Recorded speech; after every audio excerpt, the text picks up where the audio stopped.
are the best, and they specialize in the ridiculous.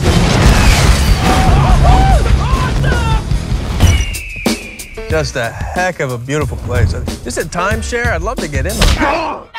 Good morning! Yesterday I saw an enormous body on screen. Was that your own idea, or was it a demand of Joe Carnahan?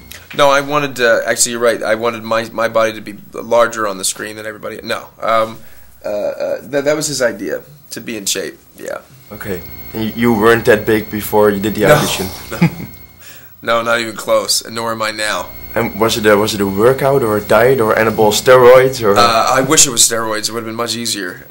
But no, I don't wish it was steroids. But it was no, it was all food. This, you know, it's all. I learned a lot about nutrition on this movie, which I'd never learned before. About just how much you can change your body based on your diet, your caloric intake. Okay, and you're training now to keep it in shape? Or? No. I just wrapped a movie where I had to be completely out of shape. Okay. So that was fantastic. Yeah, there's a lot of McDonald's and. It was well. The character had to be thin and then out of shape, but we didn't have the time to shoot it separately. So I would just the night before, I would eat a tremendous amount of Chinese food with a lot of salt. So I would just be bloated the next day, and it worked. Actually, it was amazing. I'm BA. You're going to be unconscious. Were you disappointed that Mr. T didn't play in the movie? Yeah, I was very disappointed that Mr. T didn't do a cameo and I didn't get a chance to meet him. I didn't get a chance to meet any of the guys. Okay. Shalto met everybody involved, except for you know George Papard, God rest his soul. But you know, I didn't meet nobody. No. So I met Stephen Can, who invented it and wrote the story. But he's a real cool guy, you know. Yeah. But you know, I wanted to meet some of the guys. He tried to escape by jump-starting an ambulance. With a defibrillator. Clear! The way I got the part was while I was promoting District 9, I shot a series of scenes in my hotel room, improvising by myself just off props in the hotel room, and I called it Things That Could Happen to Murdoch in a Hotel Room. And I edited it together, and that was because I was such a big fan of the show. It literally took me like 2 hours. I had a real sense of how I would play Murdoch if I was going to do it.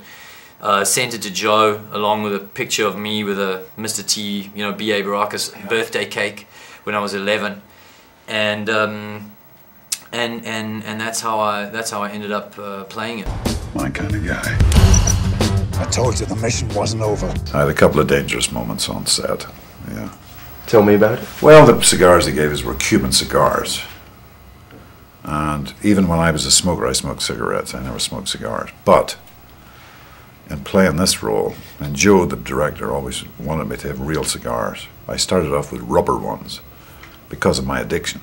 The rubber ones, where did the smoke come out? No, there's no smoke. Just looked like a chewed up cigar, you know? Because I thought this guy chews a cigar. He doesn't. He's trying to stop smoking, so he chews them rather than smoke them. So I was smoking this cigar, and I after the second day, I got it. I got what cigar smoking's about. It was like, oh, this is really dangerous for me.